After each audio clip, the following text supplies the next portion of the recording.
If your arm was broken right now, you would want to be rushed to the hospital as soon as possible. You wouldn't accept any time being wasted in getting you the proper treatment to alleviate and ultimately free you from the horrendous pain you'd be experiencing. And if you're aware of all the horrible things going on in the world today, all the unimaginable suffering human beings force upon each other and the rest of nature, all the forms of suffering much worse than a broken arm, and if you truly have any empathy for the world, truly desire for the world's suffering to stop, just as you would wish for any of your own suffering to stop, then you also would not be satisfied with anything less than the quickest and most effective way to indeed stop the world's suffering, if you knew that such a way existed. And you might not think there exists a way to stop all the world's suffering, but you at least have an idea of what needs to be done to stop some of the world's suffering, what solutions may be implemented to solve some of the world's problems. And as clearly as you understand these own ideas of yours about what needs to be done for the world, you of course would find it best if these solutions were implemented as quickly and effectively as possible. But what's preventing these solutions of yours from being implemented as quickly and effectively as possible? As you may agree from your own experience, it's the simple fact that other people have far less intelligence than you do, and far less empathy for the world than you do. People are selfish and ignorant, and therefore unwilling or unable to understand and acknowledge these solutions of yours, and to act in accordance with these solutions.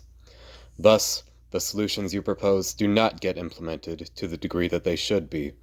and so the world's suffering continues, with only very slow progress being made against it. And what's the root cause of people's selfishness and ignorance? Most fundamentally, it's the simple fact that we're all separate minds.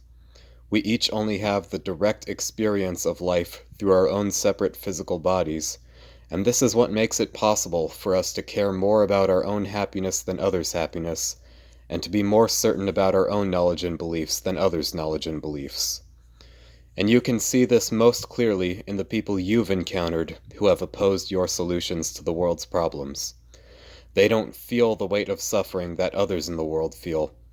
and they haven't received all the same information you've received about the world's problems, or been instructed in how to process and comprehend such information, even when it is presented to them. Thus they remain their ignorant and selfish selves, seemingly hopeless to ever be changed. But they could be changed, if they weren't limited to their own minds.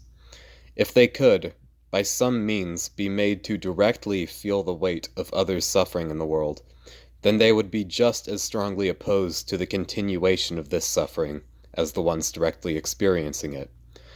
Plus, if it were possible for you to telepathically transfer into their minds your understanding of all your own proposed solutions for the world's problems,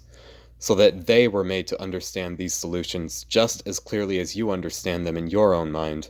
without having to use the all too often inconvenient packaging of words which can be ignored and misunderstood, then these people would also do everything they can to help make your solutions a reality, since they would be just as motivated as you are to end the world's suffering, and they would have your same knowledge of how to do so. But perhaps you wouldn't consider it fair to make these people directly experience suffering, or to take total control over what they think in a one-way stream of influence from your mind to theirs. So perhaps it would be even better to simply take your sense of compassion for the world, the emotional strength with which you desire for all beings to be free from suffering, and simply telepathically transfer this higher emotional frequency of yours into these people's minds, and to allow them to telepathically transfer their thoughts into your mind as well, so that you both clearly understand each other's perspectives, and you both are able to perfectly point out all the flaws in each other's reasoning, so that you both reach an honestly understood consensus on what is true about the world and what needs to be done in it. Yes, I am talking about a literal telepathic connection, but not just any telepathic connection. The specific type of telepathic connection which I have just described, a telepathic connection in which we are made to fully understand each other with equal clarity, and in which we are made to fully empathize with each other to an equal degree. Neither person in the telepathic connection has an unfair advantage over the other. Neither person is completely mind-controlling the other person or forcing the other person to abandon their own interests. Both people are simply being made to feel equal amounts of empathy for each other and for everyone else they care about, and being made to fully understand the true logical merit of both of their sets of beliefs. This type of telepathic connection we might call a mental unity. So if a mental unity were to be formed between you and one other person, you would both fully empathize with each other and fully understand each other's beliefs, and then you would form an honestly understood consensus on those beliefs and act in accordance with them. You would both compare your perspectives to understand with equal clarity what is objectively true about the world, and then you would both combine your senses of compassion so that you both have the same desire for others in the world not to suffer. And then you would both use your knowledge of the world to change the world so that nobody suffers. Then imagine if another person were introduced into this mental unity. This person would also understand the consensus formed among you two, and also be made to feel just as much empathy for the world as you two do. And you two would also understand this person's beliefs about the world with as much clarity as this person understands them. And so you two would also feel the same level of empathy for this person and everybody this person in the world cares about. Thus, your consensus on what is true about the world would be adjusted through the addition of this person's new perspectives, and your plan on what to do for the world would also be adjusted so that all your interests for the world are served. Then imagine if more and more people were brought into this mental unity, with each person adjusting the consensus in this way, and each new person's interests being considered, until eventually the entire human race were brought into this mental unity. At that point, every one of us would fully empathize with each other and fully understand the most accurate and important truths of this world that any one of us understands. We would all reach an honestly understood consensus on what is true about the world and what we all need to do in order to make it as fair of a place as possible for all of us. And then our strongest possible empathy for each other would ensure that we actually do all of these things that need to be done. And if your ideas about the world and what needs to be done in it are among the most accurate and important that any one of us understands, then these ideas of yours will be fully acknowledged and acted upon in this mental unity. So how would this mental unity be created? Well, since all the most selfish and ignorant people of the world are the ones least willing to let go of their own selfishness and ignorance, it wouldn't be practical to try to convince them to join this mental unity as they are now. Those of us who aren't so selfish and ignorant, who have the empathy and rationality to desire good in the world by increasing the level of empathy and rationality in everybody else, we who recognize the necessity of this must form this mental unity just among ourselves first.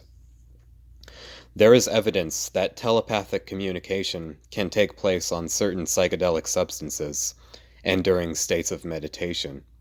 So if enough of us good people of the world got together and perfected a technique of telepathic communication through some combination of psychedelics and meditation, then we would come to understand all of each other's perspectives on all the things that need to be done in the world and how to get these things done as quickly and effectively as possible.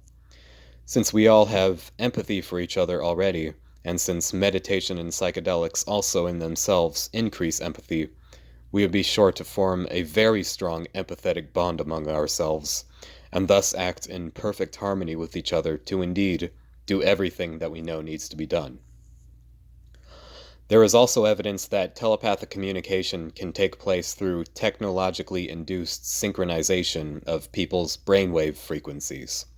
If two people are wearing specially designed helmets that pulsate an electromagnetic wave across their heads, getting their brains to vibrate at the same frequency, then this also allows for telepathic communication. This helmet technology might therefore be recreated for us good people of the world in order for us to perfect our mental unity as well.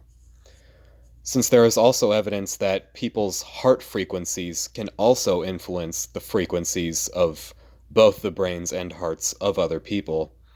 and since the physical human heart is indeed strongly tied to our emotional well-being and our sense of empathy for others, if we can synchronize our heartbeat frequencies through this electromagnetic wave technology as well, then this would also secure our strongest possible empathy for each other. The frequency and accuracy of telepathic communication have also been found to increase when there is less disturbance in the entire Earth's magnetic field. Therefore, once enough of us good people of the world form this mental unity among ourselves, those of us with the technical capacity to do so will also be able to construct a system of towers sending out an electromagnetic wave, making sure it's physically safe for us, of course, that will stabilize the Earth's magnetic frequency and reach the hearts and brains of the rest of all humanity, getting their hearts and brains to synchronize with ours remotely, so that they too finally awaken to our level of empathy and understanding, and help us do all the things that need to be done to make this world the fairest possible place for all of us. And again, we wouldn't be mind controlling the rest of humanity or causing them to suffer. We will simply be awakening the empathy within them and allowing all of us to honestly understand the most accurate and important truths of this world that any one of us already currently understands. And we wouldn't be erasing our individuality. We would still maintain all our unique individual characteristics that aren't in conflict with our honestly understood consensus on how we all need to act toward each other in order for us all to live happiest. And once this consensus is formed among all of us and empathy is secured within all of us, we won't even have to remain telepathically connected. We will be able to trust each other to stick to our consensus, and we will re-engage in telepathic communication with each other only as we determine necessary. And yes, we might not solve all the problems of life. We might not solve the problem of our own physical mortality. We might still grieve the death of loved ones, and we might still face minor illnesses and injuries which we are not perfectly aware of how to prevent. But all of our deliberate malice toward each other will be eliminated, and we will all know enough of how to make life so otherwise good for each other that all these remaining difficulties will be seen as minor and overcome with ease. Therefore, this mental unity is indeed the way to stop the world's suffering as quickly and effectively as possible. It's the way to eliminate our ignorance and selfishness at the source so that we all recognize what needs to be done for the world and actually do it, so that your solutions to the world's problems and all other solutions that deserve to be implemented actually become implemented to the fullest possible extent, with everybody's support and everybody's participation. The evidence for how this mental unity can indeed be created is linked in the description of this video. If you have any remaining questions or concerns about this process of mental unity, please contact me and let us reach a mutual understanding. But please keep in mind that all I want is for your vision of the world to be made a reality to the extent that it truly deserves to be. So if you truly want the world's suffering to stop, or even just want any one particular problem in the world to stop, this is your best chance for that to happen. For all humanity to understand what you understand, and to solve the problems you want solved. So if you recognize this mental unity as indeed what needs to be done for the world, in order for all the other things that need to be done in the world to get done, then please contact me and let us make arrangements of how we can begin the process of forming this mental unity among ourselves. We can help each other with any money, resources, information, and labor that we can to do so, to meet in person and to perfect a technique of telepathic communication through meditation, psychedelics, and brain and heart frequency synchronization technology. Please also share this video with everybody you know who also wishes for the world's suffering to stop. especially if you know anybody in any field of science or engineering who can help develop this electromagnetic frequency technology, or if you know anybody who can grant money, resources, or authorization for this technology to be developed.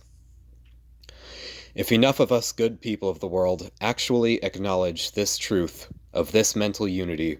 as the way to rid the world of suffering as quickly and effectively as possible, and if we actually take the steps to make it a reality, it will indeed be best for all of us. Never again will progress be lost or the truth be obscured. We will reach all our goals for a better world in truly the most effective way possible, with no more time being wasted with the presence of needless suffering in the world. Which again is exactly what we want, for no more time to be wasted. Thank you.